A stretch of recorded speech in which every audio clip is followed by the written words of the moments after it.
আজকে আমি ৩টি আলাদা আলাদা জায়গায় এই ১০০ টাকার নোটটি রাখবো এবং ২৪ ঘন্টা পরে এসে দেখব এগুলো এখানে থাকে কি না।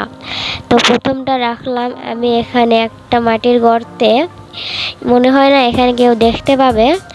আর দ্বিতীয়টা রাখতে চলে আসলাম একটু দূরে এই মাটির গর্তে, এখানে কেউ দেখতে পেলে এটা নিয়ে যাবে। আর তৃতীয়টা রাখলাম এই পোলে।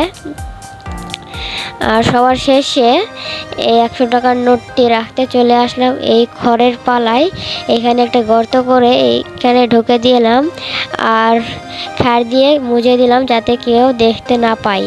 তো চলুন ২৪ ঘন্টা পরে। তো ফাইনালি ২৪ ঘন্টা হয়ে গেছে আর আমাদের প্রথম টাকাটা তো এখানেই ছিল, এইটা কেউ দেখতে পায়নি। আর দ্বিতীয় টাকাটা এখানে ছিল না, হয়তো পড়ে গিয়েছিল, সেই জন্য কেউ তুলে নিয়ে চলে গেছে। আর তৃতীয়টাও ছিল না এখানে, এইটাও হয়তো এখানে পড়ে গিয়েছে, সেই জন্য মানুষ দেখতে পেয়ে নিয়ে চলে গেছে। ২০০ টাকা লস করার পরে চলে আসলাম সবার শেষেরটা দেখতে।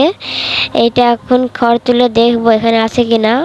ও, এখানে টাকাটা ছিল, হয়তো কেউ দেখতে পায়নি।